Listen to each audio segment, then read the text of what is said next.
Gusto mo bang pagsisihin ang taong dating nanakit sa'yo, maging ex mo? Kung oo, please continue watching. Hello mga guys, kumusta kayo? Panibagong araw, panibagong video na naman tayo, no? And sa araw na ito, ituturo natin sa inyo ang simpleng pamamaraan o simpleng gabay na pwede makakatulong sa atin.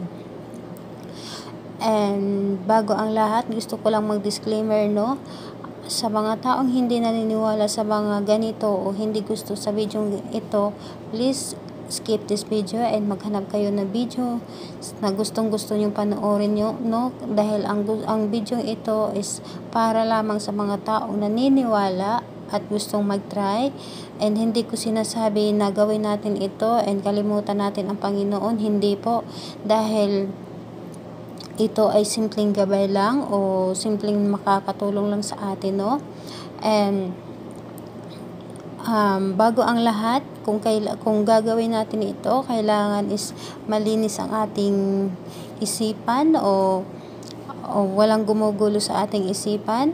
Kailangan wala kang iniisip na kahit anong problema, no? Kung may gumugulo sa inyong isipan, isang tabi mo muna yan, no?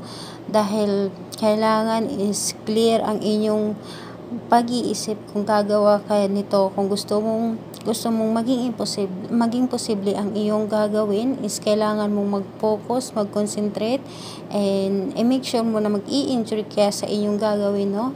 And sa magtatanong, paano ba gagawin, is kailangan is prepare natin ang kakailangan nating materials, no? And nakikita ninyo itong plastic or pwedeng glass na kailangan is may takip, no?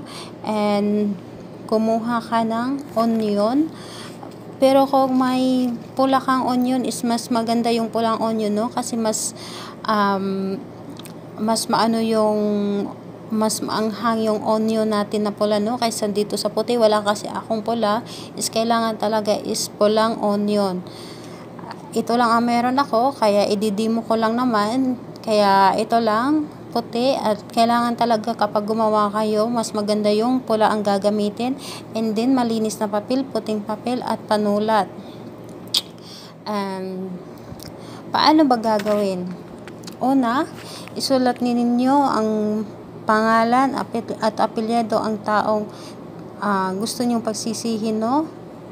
Pangalan, apelyido, 3 beses mo lang gagawin, no? 3 beses mo lang isulat totoong pangalan talaga. And kung alam mo ang middle name, is isulat mo na lang. Pero kung hindi ka sigurado, wag mo na lang isulat yung middle name, no? Pangalan at apelyido ng taong gagawan mo. Pangalan, apelyido. And sa likod, isulat mo dito ang magsisi ka na at humingi ka ng tawad sa akin. Again, magsisi ka na at humingi ka ng tawad sa akin. Yun lang po. And kailangan natin dito ng isang maliit na larawan ng ating gagawan, no? Kailangan natin ng larawan ng ating gagawan at siling labuyo. Wala kasi akong larawan o siling labuyo, kailangan natin yun. And pulang pangbalot o may tila ka dyang pula or itim, yun lang ang kailangan natin, no? And paano ba gagawin pagkatapos mo itong isulat? Kailangan is yung larawan ng taong gagawan mo, ipasok mo dito sa loob, no?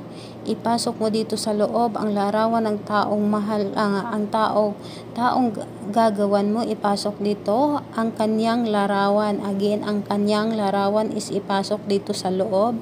And then tupiin mo ito ng 3 tupi, no? Tupiin mo ito at ipasok din dito sa loob kasama yung larawan niya. Ipasok mo dito sa loob at habang ipinapasok mo dito sa loob, iisipin mo ang taong ginawan mo or kasama yung larawan niya sa gagawan mo, at ipasok mo din itong pulang onion. Wala kasi akong pula, kaya puti lang muna. Ipasok mo din dito sa loob dahil ito ang simbolo ng pag-iyak niya o magsisi siya dahil sa yun, simbolo ng pag-iyak at hilingin mo at dahan-dahanin mo. Kailangan din natin ng pulang siling labuyo. Kailangan natin ng pulang siling labuyo at idahan-dahan nating ilagay dito. Kailangan durugin natin. Mas maganda kung durugin natin, no? Dahil ang pulang sili is maanghang, no? Is kailangan maging maanghang yung nararamdaman niya, kaya siya, yun ang dahilan bakit siya manghingi ng tawad sa iyo. Dahan-dahanin mo habang binubuhos mo or habang pulbusin mo yung siling, durugin mo yung siling labuyo dito sa loob. Kailangan sasabihin mo na magsisi ka na, humingi ka ng tawad sa akin, or para sa akin simple lang, or pagmalasin siya, or kahit na malasin ka sa iyong trabaho, bagay na kakaiyakan niya. And then ayun lang, depende sa inyo kung ano pa ang gusto nyong mangyari para sa kanya. I-wish nyo na lahat-lahat dito. Kumbaga ang inyong galit is ipapasan ninyo dito sa kanyang larawan at sa inyong ginagawa. Kailangan again ipapasok ninyo ang kanyang larawan dito sa loob at yung pangalan niya, at dahan-dahanin mo pati yung ating onion ipasok mo dito sa loob, and pulang labuyo na dinurog-durog mo ipasok mo din dito sa loob. At habang ginagawa mo, habang dinahandahan mo pagpasok dito, is magdadasal ka na sa pamamagitan nito is matulungan ka na ang taong ginawan mo is magsisi na, malasin siya o kahit na gagawin niyo. And then pagkatapos niyan is tatakpan ninyo, bubulungan ninyo dito sa loob. Tawagin ninyo banggitin ninyo ang kanyang pangalan 3 beses. Ilalagay ninyo ito sa iyong baba o sa iyong bunganga, pero wag nyo lang kasi may siling labuyo, no, maanghang, at saka onion. Banggitin ninyo ng 3 beses pangalan niya, apelyido, magsisi ka na at humingi ka ng tawad sa akin. 3 beses mong uulit-ulitin, pangalan niya, apelyido, at magsisi ka na at humingi ka ng tawad sa akin. Pangalan niya, humingi ka ng tawad sa akin, at humingi ka ng tawad sa akin. Okay, 3 beses mong uulit-ulitin. And pagkatapos niyan, tatakpan mo ito ang ating yung sibuyas hindi ko napasok, no, kasi maliit lang ito. Kailangan medyo malaki para mapasok ang ating sibuyas. And tatakpan mo ito. Pagkatapos mong bulungan, tatakpan mo ito. And balutin mo ng puting tela, kung may puting tela ka dyan. Itim na tela or pulang tela. Babalutin mo itong iyong garapon. At ilagay mo ito sa madilim na lugar, halimbawa kung saan ang pwedeng lalagyan mo sa iyong cabinet na hindi siya pwedeng maliwanagan, kasi simbolo ito sa kanyang sa iyong ginagawa. Ay wag mo itong paliwanagan dahil baka makaapekto ito sa iyong ginagawa, no. Kailangan ilalagay mo ito doon sa loob ng iyong cabinet na madilim, or kahit saan mo ilalagay na hindi siya pwedeng maliliwanagan kahit kahit saglit lang.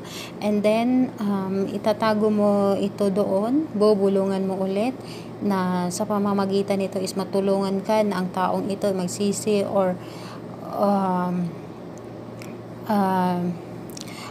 magsisi at manghingi ng tawad sa iyo, no. Huwag niyong kalimutan na ito ay babalutin ninyo ng puting tela or itim na tela at pulang tela. Huwag niyong kalimutan ito, and gagawin ninyo ito ng Tuesday or Friday ng umaga. Kailangan ito ay inyong gagawin ng umaga, at itago ninyo ito hanggang sa magsisi na siya or manghingi na siya ng tawad sa inyo. Huwag nyo itong gagalawin hanggat hindi nyo pa nararamdaman na nagsisi siya at humingi ng tawad sa inyo. And sana ito ay makatulong sa inyo, no? God bless sa inyo, guys, and don't forget to subscribe to my channel, no? And good luck sa mga sa mga natupad na yung mga kahilingan, no, o natupad na yung ang kanilang ginagawa. Congrats sa inyo, and salamat sa pagsubaybay ng ating mga video, and salamat sa inyong pag-subscribe, no. Bye bye everyone.